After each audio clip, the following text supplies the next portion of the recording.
Latin America, Caribbean देशांमध्ये भारतीय उद्योजकांना मोठ्या संधी. डॉक्टर जितेंद्र जोशी यांचे मत. ग्लोबल इंडिया बिझनेस फोरमतर्फे इंडिया, लॅटिन अमेरिका व कॅरिबियन कंट्री व्यावसायिक परिषद संपन्न. भारताचे पंतप्रधान नरेंद्र मोदी यांच्या धोरणामुळे गेल्या 10 वर्षांमध्ये भारतीय उद्योजकांनी मोठ्या प्रमाणावर प्रगती केली आहे. त्यांना जगातील विविध देशांमध्ये विकासाच्या संधी उपलब्ध झाल्या आहेत. भारतीय उद्योजकांना आणि विशेषतः सूक्ष्म, लघु आणि मध्यम उद्योजकांना त्यांच्या उद्योगांचा विस्तार करण्यासाठी लॅटिन अमेरिका, कॅरिबियन देशांमध्ये मोठ्या संधी उपलब्ध असून त्या मिळवून देण्यासाठी ग्लोबल इंडिया बिझनेस फोरम कटिबद्ध आहे, असे मत GIBFचे संस्थापक व global president doctor Jitendra Joshi यांनी व्यक्त केले. ग्लोबल इंडिया बिझनेस फोरमच्या वतीने इंडिया, लॅटिन अमेरिका व कॅरिबियन कंट्री व्यावसायिक परिषदेच्या उद्घाटनावेळी ते बोलत होते. ब्राझील या कार्यक्रमाला लॅटिन अमेरिकेतील 12 देशांचे राजदूत, उच्चायुक्त व डिप्लोमॅट्स यांच्यासह विविध क्षेत्रातील उद्योजक सहभागी झाले होते.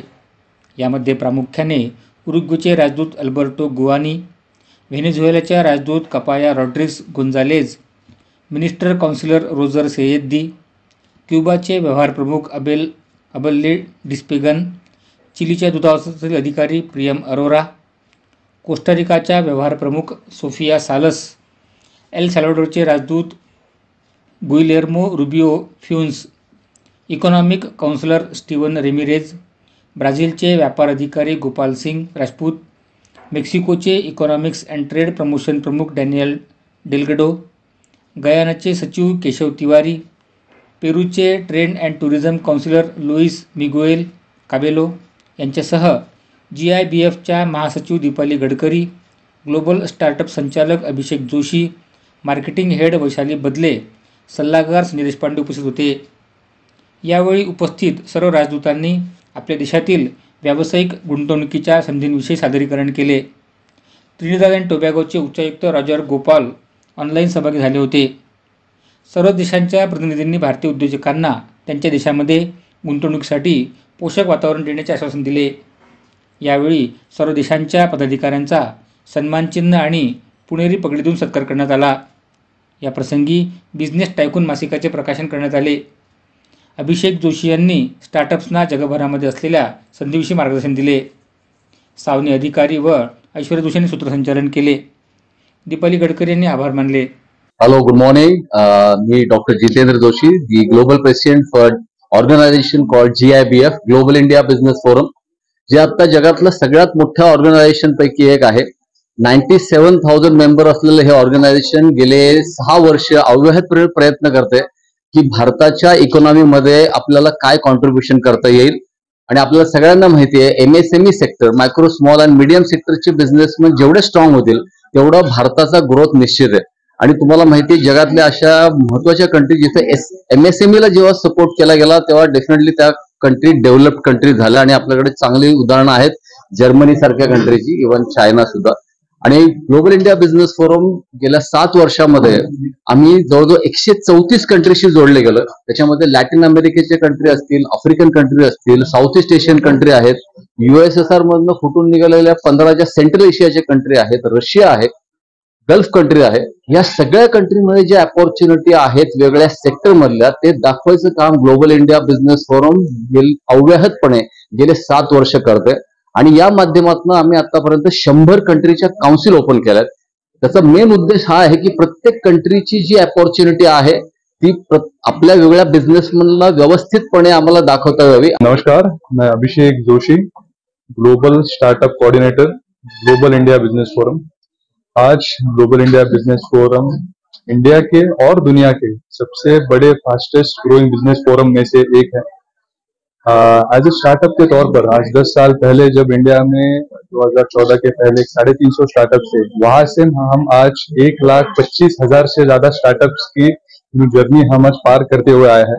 उसमें 110 यूनिकॉर्न्स भी हमारे पास है, जिसका मूल्यांक कम से कम 7 से 8 हजार करोड़ आज क्रॉस हो चुका है.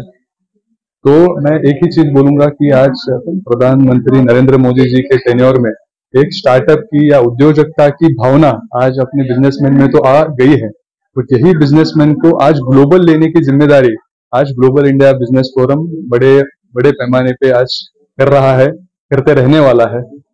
इसी मुकाम के लिए India Latin America business conclave, ये एक बड़ा कॉन्क्लेव आज पूना में आयोजित किया जा रहा है, जहाँ पे अनेक ऐसे ही बिजनेसमैन, बड़े छोटे सब तरह के अलग अलग क्षेत्र के बिजनेसमैन आज इसमें सहभागी हुए हैं। Hello, I'm Dipali Gadkari. I'm the Secretary General for Global India Business Forum, and I'm very happy to tell you that today we have organized India, Latin America and Caribbean conclave, wherein 12 country ambassadors from Caribbean and Latin American countries are attending. And Global India Business Forum does this types of conclave to promote the SME and MSME of India at national and international levels. And I'm very happy that after this conclave, many doors to Latin American countries will be open for our MSME, and they will get to know what are the business opportunities in these countries. And we are doing a lot of delegations also. That is one important thing which Global India Business Forum does, wherein we take businessmen from different sectors to those countries where they are interested.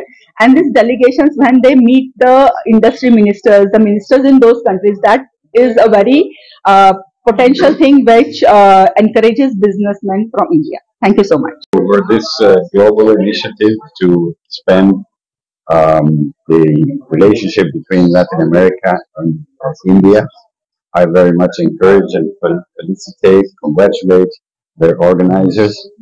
I think we are in a very crucial time in which India needs to go out to the world, and we need also India to be integrated into the world.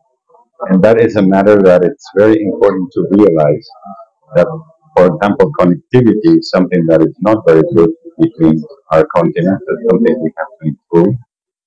Our airlines need to get more frequency to India, and India needs to improve its frequency towards our region. So I think we are in a moment in which we need to promote our countries. We need to do all what we can to accelerate this process of getting together, and that's thanks for to be here, because it is very important this event at the global Indian Business Forum realized this morning to present the opportunity that El Salvador shares with the businessmen from India. Right now, El Salvador has a lot of opportunity for investors in different areas, because we have a lot of opportunities in our industrial manufacturing and ITs. A lot of sectors that in India are very strong. Right now, our commerce is we are working to increase, because we export to India every year about more or less 1.5 million, but India exports to El Salvador more than 127 million. Perfect. First, I want to congratulate to the organizers of this amazing event. It's a big opportunity for Latin Americans to talk about our countries. Business between India and Latin America is always growing. You as Indians have a lot of opportunity there in Latin America. It's almost a bright new part of the continent that we are now thinking when we talk about Latin America. I mean, it's brand new for India. We are always in business with the region, then Europe, the US, whatever. But the thing is that Latin America gave a lot of opportunity for Indians, not only for export, but also for Indians. In my case, I represent Peru. I'm the trade consul of Peru in India. I'm living here for 10 years, so I'm almost an Indian. I know how to eat with my chapati and everything. So the thing is that I found an amazing country here. Also,